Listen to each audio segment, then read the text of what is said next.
Hello Pisces! Happy birthday sa inyong lahat this March. Okay, so doon sa mga Pisces na nanonood sa ngayon, happy birthday sa inyong lahat guys. Okay, titingnan natin kung anong message, energy, goodbye para sa lahat ng Pisces. This is for the month of March. Whole month of March tayo guys. Ano ba ang message na kailangan nyong marinig?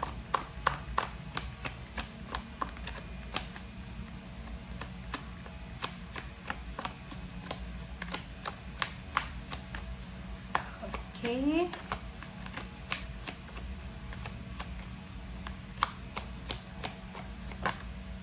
Alright. Number 37, 7, 8, 9, 10. Poverty. Pisces. Ano pa ba? High honor. 25, 7.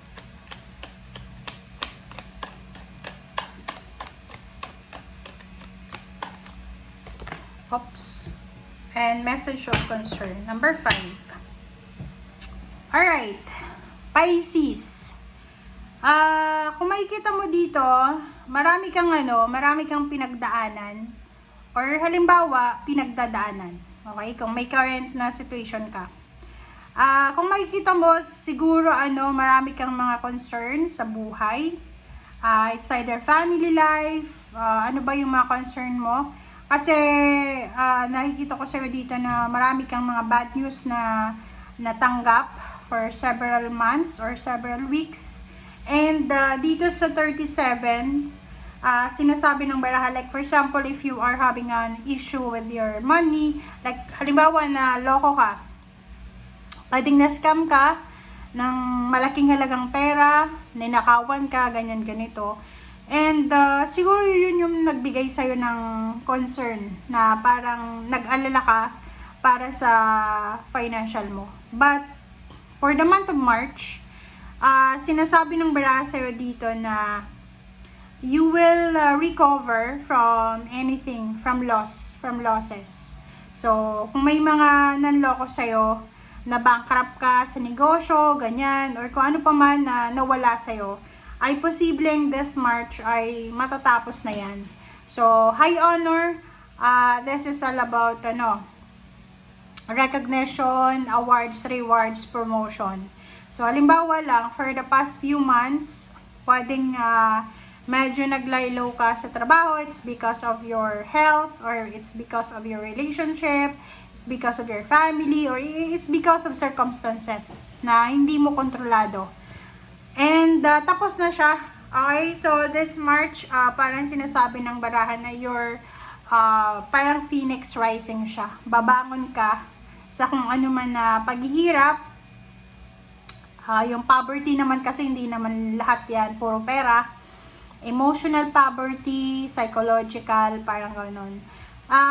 Dito sinasabi ng baraha tapos na. Okay? Tapos na lahat ng mga paghihirap, gulo, or anything na nagdala sa'yo ng problema or concern. So, you are receiving victorious and triumphant news about the success na makukuha mo. So, kung may kaso ka na involved ka sa isang kaso, possible na manalo ka. And pwedeng magkaroon ka ng malaking halagang pera. So, this is a lump sum of money na pwede mong matanggap.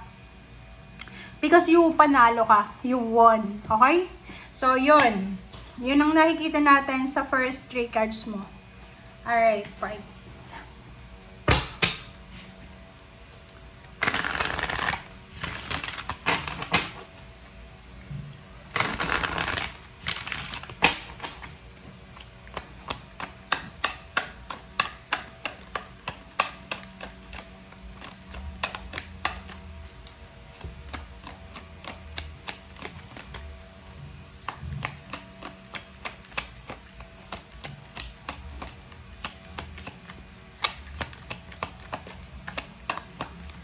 Ano pa ba, Pisces?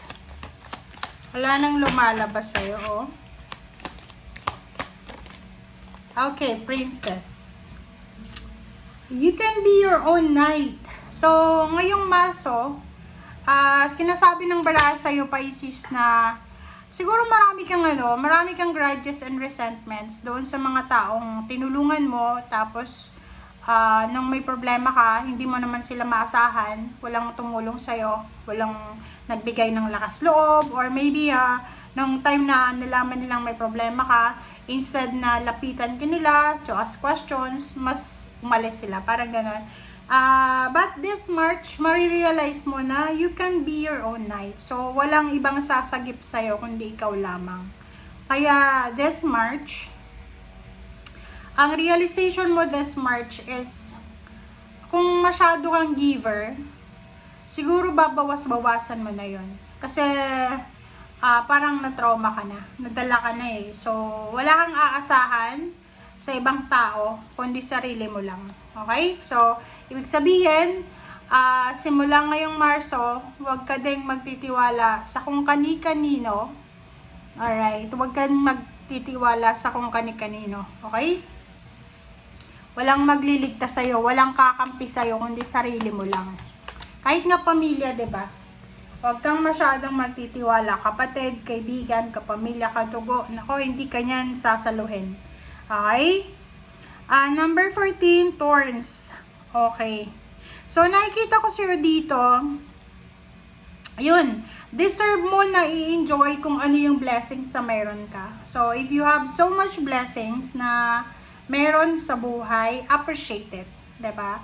Yung mga taong, halimbawa, may mga taong gumagawa ng masama sa'yo, kahit na ibinigay mo na yung lahat, tinulungan mo, okay lang yun.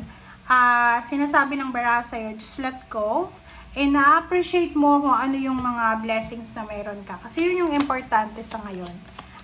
Kailangan mo maging appreciative sa mga blessings na meron ka.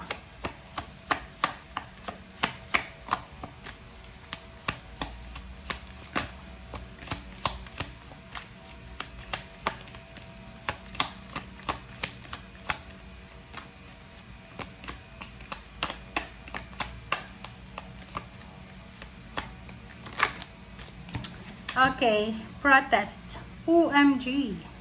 10-10. So, nakikita ko sa'yo dito na meron ditong Pisces na magsisimula ka ngayong buwan na to ng revolusyon sa pamilya, sa sarili. Parang pwedeng may mag-hunger strike ka. Or pwedeng yung iba sa inyo dyan, you're against the flow ng mundo. Like, halimbawa ngayon, yung mga tao, diba, kung ano yung uso, susunod sila, ganyan, ganito. Pero ikaw, ang gagawin mo this month ay hindi ka susunod sa kung kanino man. Kasi marirealize mo sa buwan na to na walang sino man ang tutulong sa'yo. And proven and tested mo na. So, parang sasabihin mo dito, I'm against the flow. Bahala kayo sa buhay nyo, magkagulo kayo, parang gano'n. Alright, so yun.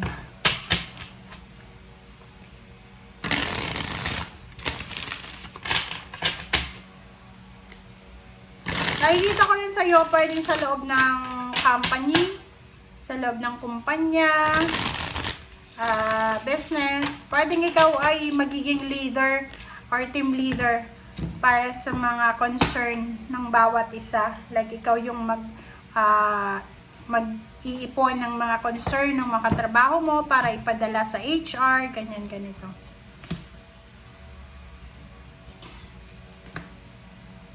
Okay.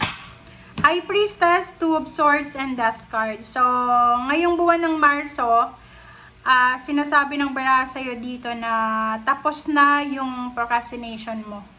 Parang yun, ngayong Marso na to, hindi lang ito ngayong Marso, nagsimula ito noong February 17, diba? February 17 is the start ng ng fire horse na year. So, sinasabi ng baraha na tapos na yung pagiging malambot mo. Kung dati ay, kung ilang taon ka na, ilang dekada ka ng malambot, hindi ka makapagdesisyon, yung mahilig kang i-consider yung damdamin ng ibang tao, pinaprioritize mo yung ibang tao. But now, kung makikita mo dito, wala tapos na. You will follow your intuition. Kasi dati, kahit sinasabi ng intuition mo na, oy, wag mong tutulungan yan kasi ungrateful yan. Sumusuway ka sa intuition mo. So ngayon, you are following your intuition. Ngayon, tapos na yung pagiging matigas ng ulo mo, and ngayon ay tapos na yung pagsusuway mo sa intuition mo. So, nakikita ko sa'yo dito na fully guided ka ng universe simula ngayong March. Wow, ang galing na ito, oh.